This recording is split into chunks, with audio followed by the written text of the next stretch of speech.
आपका ये जो चैप्टर है ये इक्विलिब्रियम से रिलेटेड है, जो आप एएस के अंदर पहले पढ़ चुके हैं। इक्विलिब्रियम होता क्या है, केमिकल इक्विलिब्रियम से क्या मुराद है? Chemical equilibrium is a state at which rate of forward reaction becomes equal to rate of reverse reaction। Chemical reaction के दौरान वो स्टेट जब रेट ऑफ फॉरवर्ड रिएक्शन बराबर हो जाए रेट ऑफ रिवर्स रिएक्शन के। अब उसी चैप्टर के अंदर हमने पढ़ा था कि जो इक्विलिब्रियम होता है वो सर्टेन कंडीशंस के ऊपर डिपेंड करता है। उसी के अंदर हमने ली जेटलियर प्रिंसिपल के बारे में स्टडी किया था। वो सारे कॉन्सेप्ट इस चैप्टर के अंदर कहीं ना कहीं रिपीट होंगे। पानी H2O जब डिसोसिएट होता है, डिकम्पोज होता है, तो वो H प्लस और OH आयन प्रोड्यूस करता है। अब अगर इस रिवर्सिबल रिएक्शन का हम इक्विलिब्रियम कांस्टेंट कैसे लिखना चाहें तो वो होगा कंसंट्रेशन ऑफ प्रोडक्ट और कंसंट्रेशन ऑफ रिएक्टेंट। तो इस केस में हमारे पास क्या हो जाएगा जी, concentration of H plus and OH ion divided by the concentration of water H2O। अब अगर ये H2O मल्टीप्लाई हो जाए Kc से तो ये कन्वर्ट हो जाएगा Kw, और इस Kw को हम कहते हैं वाटर डिसोसिएशन कांस्टेंट या ionic product of water, which is equal to the product of the concentration of H plus and OH ion produced by the dissociation of water. अब अगर यहाँ पे आप देखें तो हमारे पास Kw की वैल्यू क्या है, 1 मल्टीप्लाई बाई 10 की पावर -14, जो कि काफ़ी छोटी वैल्यू है। तो ये क्या रिप्रेजेंट करता है, ये रिप्रेजेंट करता है कि इक्विलिब्रियम के प्रोडक्ट के अंदर जो आयंस प्रोड्यूस हो रहे हैं उनकी कॉन्सेंट्रेशन काफ़ी कम है। In other words, a very less amount of water dissociate into products के इक्विलिब्रियम एस्टेब्लिश हो गया है। क्योंकि वाटर जो है वो वीक इलेक्ट्रोलाइट है तो वो काफ़ी कम आयनाइज होते हैं, तो हमारे पास H प्लस और OH आयंस की जो कंसंट्रेशन होगी वो काफ़ी कम होगी। क्योंकि H और OH आयन जो है वो प्रोडक्ट के अंदर हैं, इनकी कंसंट्रेशन काफ़ी कम है, इसीलिए हमारे पास जो Kw की वैल्यू आएगी वो भी काफ़ी छोटी होगी। हम ये Kw की वैल्यू को यूज़ करते हुए फाइंड आउट कर सकते हैं कि प्योर वाटर के अंदर हाइड्रोजन आयन की कंसंट्रेशन कितनी होगी। हमें पता है जी Kw किसके इक्वल है, H प्लस और OH आयंस की कॉन्सेंट्रेशन के इक्वल है। अब हमें पता है कि जब वाटर डिसोसिएट होगा तो जितने ही H प्लस आयन प्रोड्यूस होंगे उतने ही OH आयन प्रोड्यूस होंगे। अब चूंकि ये बराबर हैं, जितने ही H आयन हैं उतने ही OH आयन हैं, तो हम इसको H का स्क्वायर भी लिख सकते हैं। क्योंकि दोनों बराबर हैं तो हम दोनों को लिखने की बजाय हम H का स्क्वायर इसको लिख सकते हैं। अब हमें Kw की वैल्यू पता है which is equal to 1 multiply by 10 की पावर -14। इसको जब हम पुट करेंगे Kw की जगह फिर हम इसका अंडर रूट ले लेंगे तो हमारे पास कॉन्सेंट्रेशन किसकी आ जाएगी जी, H प्लस आयंस की कॉन्सेंट्रेशन आ जाएगी प्योर वाटर के अंदर। pH क्या होता है जी, आपने ओ लेवल्स के अंदर ये पढ़ा था कि जी अगर pH बिलो 7 हो तो वो मीडियम एसिडिक होगा, अगर अबव 7 हो तो वो बेसिक होगा। 7 न्यूट्रल को रिप्रेजेंट करता था। लेकिन pH होता क्या, इसको डिफाइन कैसे करेंगे? pH is a negative logarithm of the concentration of H plus ion present in a solution. तो इसको हम मैथमेटिकली इस तरह रिप्रेजेंट कर सकते हैं। अब अगर आपके पास हाइड्रोजन आयन की कंसंट्रेशन आ जाए किसी भी मीडियम, किसी भी सॉल्यूशन की, तो आप उसकी pH फाइंड आउट कर सकते हैं यूजिंग दिस इक्वेशन। सिंपली आपने क्या करना है, H प्लस की जगह आपने उसकी कंसंट्रेशन को पुट करना है, उसका नेचुरल लॉग ले लेना है, तो आपके पास pH आ जाएगी। तो हमने प्योर वाटर के अंदर H प्लस आयन की कंसंट्रेशन फाइंड आउट कर ली थी, वो आई थी 1 पॉइंट मल्टीप्लाई बाई 10 की पावर -7। अब सिंपली हम इसको H प्लस आयन की जगह पुट करेंगे और उसका नेचुरल लॉग ले लेंगे तो हमें पता लग जाएगा कि प्योर वाटर की pH कितनी होती है, विच इज इक्वल टू 7। पानी की pH है वो टेम्परेचर डिपेंडेंट होती है। हमने पढ़ा है जी जो इक्विलिब्रियम होता है वो सर्टेन कंडीशन के ऊपर डिपेंड कर रहा होता है। पीएस के अंदर हमने पढ़ा था कि जो इक्विलिब्रियम होता है वो सर्टेन कंडीशंस के ऊपर डिपेंड कर रहा होता है। अगर हम उस कंडीशन को डिस्टर्ब करेंगे तो इक्विलिब्रियम भी डिस्टर्ब हो जाएगा। अब जो वाटर की डिसोसिएशन है, वाटर जब डिकम्पोज होता है और H और OH आयंस प्रोड्यूस होते हैं तो ये एंडोथर्मिक प्रोसेस है। एंडोथर्मिक प्रोसेस के अंदर हम पढ़ चुके हैं according to Le Chatelier principle, अगर एंडोथर्मिक रिएक्शन के अंदर टेम्परेचर इंक्रीज करेंगे तो जो प्रोडक्ट्स की कंसंट्रेशन क्या होगी, बढ़ जाएगी। फॉरवर्ड डायरेक्शन के अंदर रिएक्शन प्रोसीड करने लग जाएगा। अब क्योंकि वाटर की डिसोसिएशन एंडोथर्मिक प्रोसेस है तो जब टेम्परेचर इंक्रीज करेंगे तो हमारे पास H प्लस आयंस और OH आयन दोनों की कंसंट्रेशन क्या होगी, बढ़ जाएगी। तो जब कॉन्सेंट्रेशन बढ़ेगी तो H प्लस आयन की कॉन्सेंट्रेशन जब बढ़ जाएगी तो जैसे जैसे H प्लस आयन की कॉन्सेंट्रेशन बढ़ेगी तो हमारे पास जो पानी की pH होगी वो डिक्रीज होती जाएगी। That will become more acidic. तो राउंड अबाउट 100 सेल्सियस के ऊपर जो पानी की pH है वो 7 से कुछ नीचे हो जाती है, वो राउंड अबाउट 6.14 हो जाती है। पानी की pH 100 के ऊपर कितनी हो जाती है? 6.14 हो जाती है। इसका हरगिज़ ये मतलब नहीं है कि 100 सेल्सियस पे पानी जो है वो एसिडिक इन नेचर हो जाता है। हमारे पास 100 सेल्सियस के ऊपर जो pH स्केल है वो चेंज हो जाता है। हमारे पास 100 सेल्सियस पे 6.14 न्यूट्रल सॉल्यूशन को रिप्रेजेंट कर रहा होता है। अब जब H प्लस आयन की कॉन्सेंट्रेशन बढ़ी है तो OH आयन्स की भी कॉन्सेंट्रेशन बढ़ी है। तो ये दोनों आपस में जब इंक्रीज करें तो सॉल्यूशन न्यूट्रल ही रहेगा और ना एसिडिक हो जाएगा ना बेसिक होगा। सॉल्यूशन न्यूट्रल ही रहेगा, लेकिन pH क्या हो जाएगी? टेम्परेचर चेंज करने से वो वेरी करेगी। Calculating the pH value from H plus ion. अगर आपको H प्लस आयन की कॉन्सेंट्रेशन पता है, आपने सिंपली इक्वेशन आपको पता है, उसके अंदर आपने पुट करना है, आपके पास pH आ जाएगी किसी भी सॉल्यूशन की जिसकी आपको H प्लस आयन की कॉन्सेंट्रेशन का पता है। Calculating H plus ion from pH। अगर आपको pH गिवन हो तो आप उससे आपने H प्लस आयन की कॉन्सेंट्रेशन फाइंड आउट करनी हो, आपने सिंपली क्या करना है, उसका एंटी लॉग ले लेना है। एंटी लॉग कैसे लेते हैं जी? 10 की पावर माइनस जिसका भी आपने एंटी लॉग लेना है। मसलन आपके पास pH है 10.5, इसकी आपने H प्लस आयन की कॉन्सेंट्रेशन फाइंड आउट करनी है, तो आपके पास जो भी pH होगी आपने 10 की पावर माइनस जो भी आपके पास pH है, यहाँ पे हमारे पास 10 की पावर 5 है तो हम 10 की पावर माइनस 10.5 कर देंगे तो हमारे पास concentration of H plus ion आ जाएगी। The pH of strong acid. Strong acid की pH हम कैसे फाइंड आउट करेंगे? हमें पता है कि जो स्ट्रॉन्ग एसिड होते हैं वो कम्प्लीटली डिसोसिएट हो जाता है। कम्प्लीटली डिसोसिएशन का क्या मतलब है कि अगर आपने 1 मोल ऑफ HCl लिया है, उसको आप पानी के अंदर डिज़ोल्व करते हैं तो वो कम्प्लीटली डिज़ोल्व होके 1 mole of H plus ion produce करेगा और 1 mole of chloride ion produce करेगा।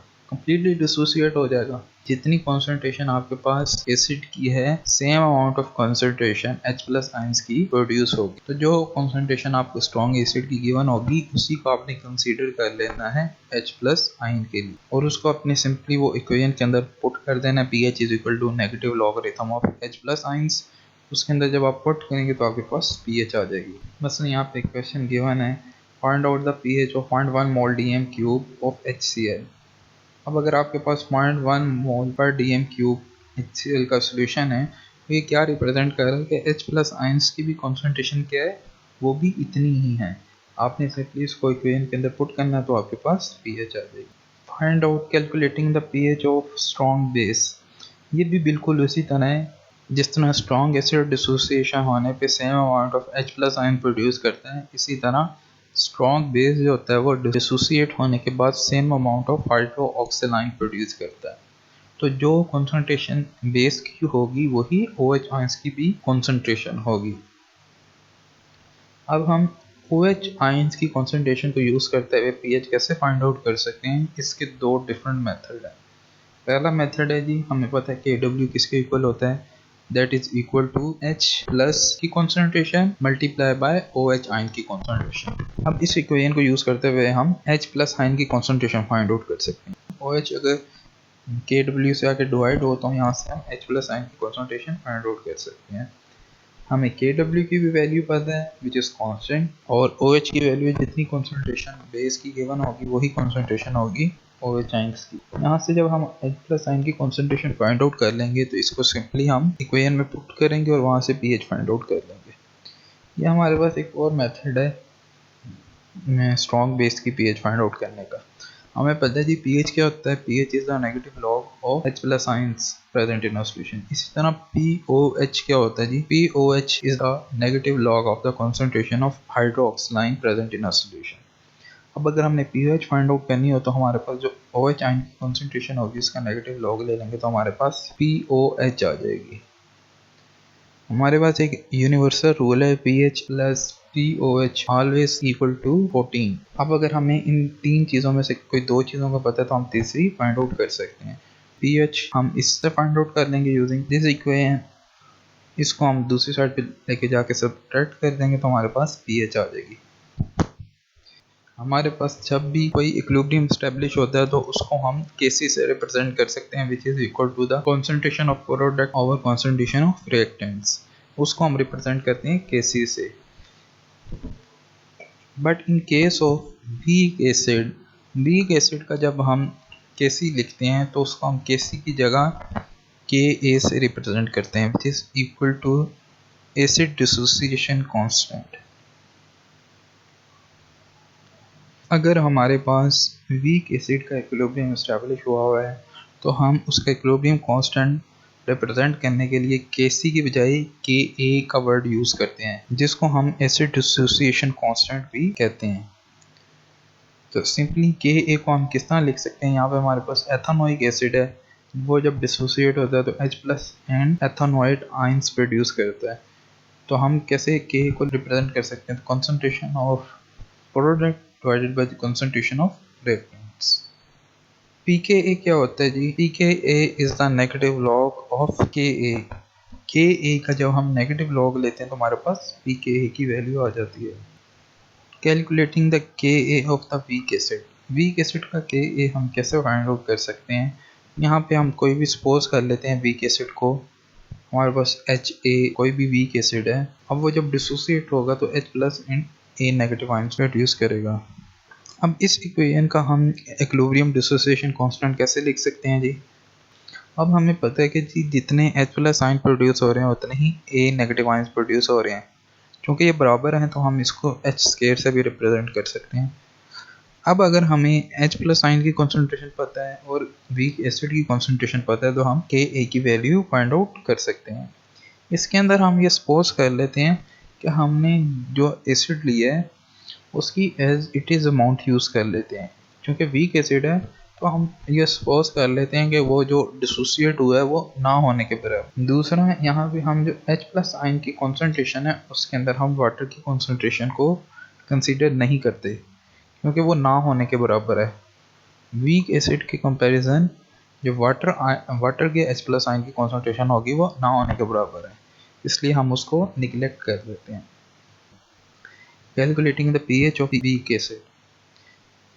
अब अगर हमें हमारे पास इक्वेशन आ गई है जी, Ka is equal to H² divided by Ha। अब अगर इनमें से हमारे पास कोई दो चीज़ें गिवन है तो हम तीसरी फाइंड आउट कर सकते हैं। यहाँ पे हमारे पास क्वेश्चन है जी, calculating the pH of 0.1 mole dm³ of ethanoic acid. साथ में उन्होंने Ka की वैल्यू गिवन Ka की वैल्यू हमें बता दी है, साथ में Ka की वैल्यू गिवन है। अब आपके पास इक्वेशन भी गिवन है, आपने सिंपली पुट करनी है, Ka की वैल्यू पुट करेंगे, एसिड की वैल्यू पुट करेंगे, आपके पास H+ आयन की कॉन्सेंट्रेशन आ जाएगी। उस H+ आयन की कॉन्सेंट्रेशन को आप again pH is equal to minus log of hydrogen ion की कॉन्सेंट्रेशन के अंदर पुट करेंगे तो वहाँ से आपके पास pH की वैल्यू आ जाएगी। Titration. Titration is a method in which we find out the concentration of one solution using another solution which concentration is already known. Titration के अंदर हम किसी सॉल्यूशन की कंसंट्रेशन को फाइंड आउट करते हैं किसी ऐसे सॉल्यूशन की मदद से जिसकी कंसंट्रेशन पहले से हमें पता होती है। सिंपल सा मेथड है, ओ लेवल में आप पढ़ चुके हैं। एक सॉल्यूशन को हम कॉनिकल फ्लास्क के अंदर ले लेते हैं, उसके अंदर हम इंडिकेटर डाल देते हैं। दूसरे सॉल्यूशन को हम ब्यूरेट के अंदर ले लेते हैं और ड्रॉप वाइज कॉनिकल फ्लास्क के अंदर डालते जाते हैं। जैसे ही कॉनिकल फ्लास्क के अंदर कलर चेंज होता है हम ब्यूरेट का वॉल्यूम नोट कर लेते हैं और M1V1 is equal to M2V2 या N is equal to CV वाला फार्मूला लगा के कॉन्सेंट्रेशन को फाइंड आउट कर लेते हैं। एसिड बेस टाइट्रेशन के नतीजे में हमारे पास 4 डिफरेंट कंडीशंस आ सकती हैं। पहली कंडीशन क्या है कि एसिड भी स्ट्रांग हो और बेस भी स्ट्रांग हो। जब हम टाइट्रेशन कर रहे होते हैं तो pH मीटर जो होता है यूजुअली कॉनिकल फ्लास्क के अंदर होता है।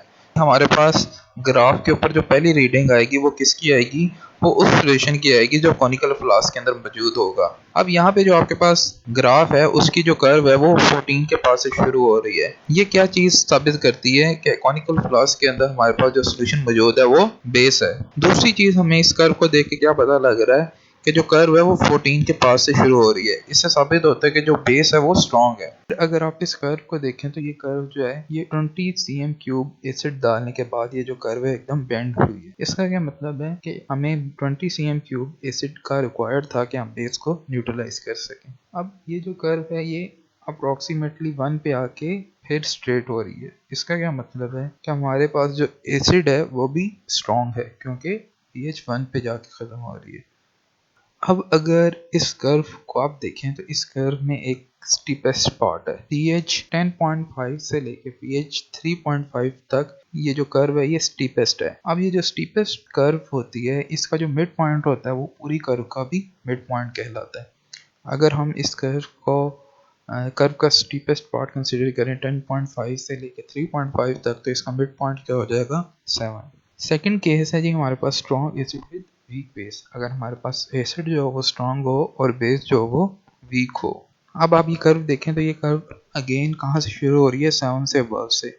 इसका मतलब क्या है कि कॉनिकल फ्लास्क के अंदर हमारे पास बेस मौजूद है। अब ये जो कर्व है ये 14 से काफी नीचे है, अप्रोक्सीमेटली 11 के पास है। अब ये क्या रिप्रेजेंट कर रहा है कि जो आपका बेस है वो क्या है, वीक है। दूसरी चीज, ये जो कर्व है ये इतनी शार्प पीक नहीं है, ये बेंड हो रही है। ये अगेन रिप्रेजेंट करता है कि आपकी जो बेस है वो वीक है। अगर ये स्ट्रॉन्ग बेस होती तो ये जो कर्व होनी थी ये शार्प होनी थी, जिस तरह पीछे थी। अगेन ये जो कर्व है ये 20, जब हमने 20 cm क्यूब ऑफ एसिड डाला कॉनिकल फ्लास्क के अंदर तो ये कर्व एकदम बेंड हो गई। तो अगेन 20 cm क्यूब एसिड का रिक्वायर्ड था बेस को न्यूट्रलाइज करने के लिए। अब यहाँ पे जो कर्व आगे खत्म हो रही है वो 1 pH पे खत्म हो रही है, जो कि रिप्रेजेंट कर रहा है कि आपके पास जो एसिड है वो क्या है, स्ट्रॉन्ग है। थर्ड पार्ट के अंदर देखें, जो थर्ड कंडीशन है उसके अंदर वीक एसिड है और स्ट्रॉन्ग बेस है।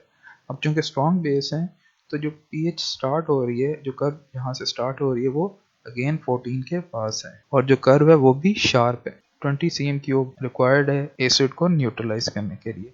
लेकिन यहाँ पे जो आपका एसिड है वो क्या है, वीक है, क्योंकि उसकी जो pH है वो 1 के पास नहीं है, वो नियर टू 7 है। और दूसरा, ये जो एसिड की कर्व आ रही है ये बेंड है। अब अगर आप इन दो कर्व्स का मिड पॉइंट निकालना चाहें तो हमें पता है कर्व का मिड पॉइंट हम कैसे निकालते हैं। कर्व की जो स्टीपेस्ट पार्ट होता है उसका जो सेंटर होता है, उसका जो हाफ पॉइंट होता है उसको हम क्या कहते हैं, मिड पॉइंट। अब इन दोनों कर्व का मिड पॉइंट डिफरेंट होगा। अगर हम सेकंड कंडीशन देखें तो उसके अंदर जो स्टीपेस्ट पार्ट है वो 7.5 से लेके 3.5 तक है। अब इसका अगर हम मिड पॉइंट निकालें तो वो pH 5 पे आता है, जबकि थर्ड कंडीशन के अंदर जो स्टीपेस्ट पार्ट है वो pH 11 से लेके pH 7.5 तक है। अब अगर इसका हम मिड पॉइंट निकालें तो वो राउंड अबाउट 9 pH के पास आता है। यहाँ पे एक चीज़ आप नोट कर लें, हमारे पास जो इंडिकेटर्स होते हैं उनकी डिफरेंट रेंज होती है। एक स्पेसिफिक रेंज के ऊपर वो आइडियली बिहेव करते हैं। Phenolphthalein, methyl orange, methyl blue, हर इंडिकेटर की डिफरेंट रेंज है। मसलन एक इंडिकेटर है उसकी रेंज है 2.5 से लेके 4 तक। एक इंडिकेटर है उसकी रेंज है 5 से लेके 9 तक। एक इंडिकेटर है जिसकी रेंज है 9 से 12 तक। अब आप कौन सा इंडिकेटर किस टाइट्रेशन के अंदर यूज करेंगे, इसके लिए जरूरी है कि ये जो आप मिड पॉइंट निकाल रहे हैं ये मिड पॉइंट उस इंडिकेटर की जो रेंज है उसके अंदर फॉल करना चाहिए। मसलन आपके पास जो कंडीशन 2 है इसका जो मिड पॉइंट है वो है 5। अब ये जो 5 है इस मिड पॉइंट के लिए हम कोई ऐसा इंडिकेटर यूज नहीं कर सकते जिसकी रेंज pH 8 से शुरू होती हो और 11 पे जाके खत्म होती हो, तो वो इंडिकेटर कंडीशन 2 के लिए सूटेबल नहीं होगा। आपने कोई ऐसा इंडिकेटर यूज करना है जिसकी जो pH रेंज है उसके अंदर 5 फॉल करता हो। मसलन आप कोई ऐसा इंडिकेटर यूज कर सकते हैं जिसकी रेंज 3.5 से लेके 7 तक है, तो कंडीशन 2 के लिए आप ये इंडिकेटर यूज कर सकते हैं। इसी तरह हमारे पास कोई इंडिकेटर है, लेट्स सपोज सी इंडिकेटर है, उसकी रेंज है 8 से लेके 11 तक, वो थर्ड कंडीशन के लिए सूटेबल होगा। फोर्थ कंडीशन है जी, अगर हमारे पास एसिड भी वीक हो और बेस भी वीक हो, तो हमें ग्राफ देख के पता लग गया। हम ये ग्राफ देख के पता लगा सकते हैं कि जी कॉनिकल फ्लास्क के अंदर अगेन बेस मौजूद है और जो बेस है वो वीक है। वीक बेस का हमें कैसे पता लगता है, दो चीज़ों से। एक तो उसकी pH 14 के पास नहीं होगी, दूसरी उसकी जो कर्व होगी वो बेंड होगी। Buffer solution. Buffer is a solution which resists to change in pH the solution in which the pH does not change significantly when small amount of acid or alkali are added। ऐसा solution जिसके अंदर हम जब कुछ मिकदार में acid या base डालते हैं तो उसकी pH चेंज नहीं होती, उसको हम बफर सोल्यूशन कहेंगे। बफर सोल्यूशन की मेनली दो टाइप्स होती हैं, एसिडिक बफर सोल्यूशन और बेसिक। बनते कैसे हैं? ये बनते कैसे हैं जब हम वीक एसिड और उसके साल्ट को आपस में मिक्स करते हैं या वीक बेस और उसके साल्ट को आपस में मिक्स करते हैं तो हमारे पास बफर सोल्यूशन बन जाता है। हमारे पास एक बफर सोल्यूशन की मिसाल है जब हम एथानोइक एसिड और उसका जो साल्ट है सोडियम एथानोएट, इनको जब मिक्स करते हैं तो हमारे पास एक बफर सोल्यूशन आता है। यहाँ पे हमारे पास ये जो इक्वेशन गिवन है ये बफर सोल्यूशन की इक्वेशन गिवन है। अब ये जो इक्वेशन है ये बफर सोल्यूशन के तौर पे बफर के तौर पे कैसे एक्ट करती है। अब अगर इस बफर सोल्यूशन के अंदर हम एसिड डाल दें, एसिड का मतलब क्या है, H प्लस आयन डाल, तो H प्लस आयन जब डालेंगे तो वो इस इक्वेशन के अंदर, इस सोल्यूशन के अंदर जो एथानोएट आयन है उनसे रिएक्ट करेगा और इक्विलिब्रियम किस तरफ शिफ्ट हो जाएगा, लेफ्ट डायरेक्शन में। वो एथानोइक एसिड प्रोड्यूस करने लग जाएगा और उस वक्त तक करता रहेगा जब तक इक्विलिब्रियम रीइस्टेब्लिश ना हो जाए। तो हमारे पास जो हमने एसिड ऐड किया वो क्या हो गया, न्यूट्रलाइज हो गया। इसी तरह अगर हम इस बफर सॉल्यूशन के अंदर बेस ऐड कर दें यानी कि हाइड्रोक्सिल आयन डाल दें तो वो हाइड्रोजन से रिएक्ट करेगा और जब वो हाइड्रोजन से रिएक्ट करेगा तो हाइड्रोजन की कंसंट्रेशन कम होगी, इक्विलिब्रियम राइट डायरेक्शन में शिफ्ट हो जाएगा और तब तक कंटिन्यू रहेगा जब तक इक्विलिब्रियम रीइस्टेब्लिश ना हो जाए। इस तरह हम OH आयंस को न्यूट्रलाइज कर देंगे। यहाँ पे आप एक चीज़ नोट कर लें, हर बफर की एक कैपेसिटी होती है, एक सर्टेन लेवल तक वो रेजिस्ट कर सकता है। जब तक एक सर्टेन अमाउंट एसिड बेस की डाली जाएगी तब तक वो रेजिस्ट करेगा। अगर एक हद से ज़्यादा आप एसिड या बेस डालेंगे तो वो बफर के तौर पे एक्ट नहीं कर सकेगा। हमारे ब्लड के अंदर भी नेचुरली एक ऐसा सोल्यूशन मौजूद होता है जो बफर के तौर पे एक्ट करता है, जो खून की pH होता है उसको मेंटेन रखने के लिए ज़रूरी होता है। ये बफर सोल्यूशन कैसे बनता है, हमारी बॉडी के अंदर जो रिस्पायरेशन प्रोसेस होता है उसके अंदर कार्बन डाइऑक्साइड का एक सर्टेन लेवल प्रोड्यूस हो रहा होता है। वो जब पानी से रिएक्ट करती है तो वो हाइड्रोजन आयन और हाइड्रोजन कार्बोनेट आयन प्रोड्यूस करती है। जो पूरा प्रोसेस है इसको एक एंजाइम कैटालाइज करता है जिसका नाम है कार्बोनिक एनहाइड्रेस। ये जो इक्वेशन है ये आपके ब्लड के अंदर जो बफर सॉल्यूशन के तौर पे काम कर रहा होता है उसकी इक्वेशन है। आपके खून के अंदर ये बफर कैसे काम करते हैं, अगर आप इस बफर सॉल्यूशन के अंदर हाइड्रोजन ऐड करेंगे तो क्या होगा, वो हाइड्रोजन कार्बोनेट से रिएक्ट करेगा और इक्विलिब्रियम लेफ्ट साइड पे मूव हो जाएगा और वो हाइड्रोजन को न्यूट्रलाइज कर देगा। इसी तरह जब आप इसके अंदर बेस डालेंगे, OH आयन डालेंगे तो वो हाइड्रोजन से रिएक्ट करेगा और इक्विलिब्रियम राइट साइड पे मूव हो जाएगा और इस तरह उसको वो न्यूट्रलाइज कर देगा। Calculating the pH of buffer solution, हमारे पास ये इक्वेशन गिवन है जी। ये इक्वेशन बफर सोल्यूशन की है, एथानोइक एसिड का अगर हम बफर सोल्यूशन बनाए तो ये हमारे पास बफर सोल्यूशन की इक्वेशन जनरेट होती है। अगर हम इस इक्वेशन का डिसोसिएशन कांस्टेंट लिखें तो वो इक्वेशन 1 की सूरत में आ जाएगा, concentration of product divided by concentration of reactant.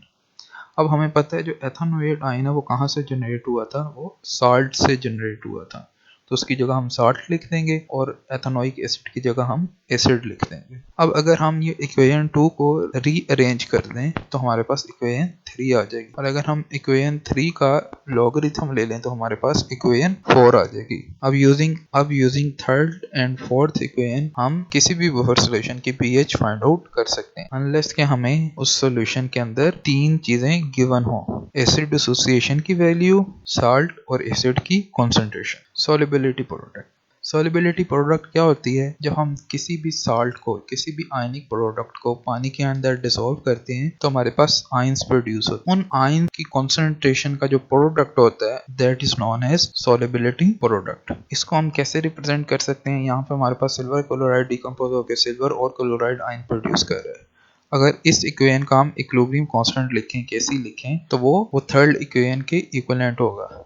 अब हमें पता है कि केसी के अंदर हम सॉलिड पार्ट को नहीं कंसीडर करते, तो हम इसको रिमूव कर देंगे तो हमारे पास इक्वेशन थर्ड आ जाएगी जो रिप्रेजेंट कर रही है सॉल्युबिलिटी प्रोडक्ट को। इस सॉल्युबिलिटी प्रोडक्ट को हम KSP से रिप्रेजेंट करते हैं, जबकि जो ब्रैकेट्स के अंदर सिल्वर और क्लोराइड है that is the concentration of silver and chloride ions present in a solution। ये जो KSP है ये कॉन्सेप्ट सिर्फ उन साल्ट के लिए एप्लीकेबल है जो पानी के अंदर स्लाइडली सोलेबल होते हैं। Units of solubility products, as के अंदर जिस तरह आप इक्विलिब्रियम कांस्टेंट केसी के यूनिट फाइंड आउट करते थे, ये भी बिल्कुल उसी तरह है। किसी भी एक कॉन्सेंट्रेशन के लिए आप यूनिट पुट कर देते थे मोल पर डीएम क्यूब। अब उसकी जो पावर होती थी that become the power of your concentration as well. मसलन यहाँ पे हमारे पास आयरन सल्फेट है, वो डिकम्पोज हो रहा है आयरन के अंदर और सल्फाइड के अंदर। अब इसका जब हम KSP लिखेंगे तो हमारे पास जो नंबर ऑफ मोल्स हैं that become power of their concentration. इसी तरह हम कॉन्सेंट्रेशन की यूनिट पुट करेंगे, जितने उनके नंबर ऑफ मोल्स होंगे that become power of their concentration. उनको जब हम सिंप्लीफाई करेंगे तो हमारे पास उसके यूनिट्स आ जाएंगे। Calculating the solubility product from solubility. हमारे पास अगर किसी सॉल्ट की सोलिबिलिटी गिवन हो तो उससे हम KSP कैसे फाइंड आउट करेंगे। अगर हमारे पास मैग्नीशियम फ्लोराइड है और उसकी सोलिबिलिटी है जी 1.2 मल्टीप्लाई बाय 10 की पावर -3, अगर ये मैग्नीशियम फ्लोराइड की सोलिबिलिटी इतनी है तो हम इसकी KSP कैसे फाइंड आउट करेंगे। आपने सबसे पहले इस इक्वेशन का सोलिबिलिटी प्रोडक्ट का एक्सप्रेशन लिख लेना है, that is the product of the ions present in a solution. अब अगर हमारे पास मैग्नीशियम फ्लोराइड है तो 1 मोल ऑफ मैग्नीशियम फ्लोराइड कितने मैग्नीशियम प्रोड्यूस करेगा, 1 ही प्रोड्यूस करेगा। लेकिन फ्लोराइड कितने करेगा, वो 2 प्रोड्यूस करेगा।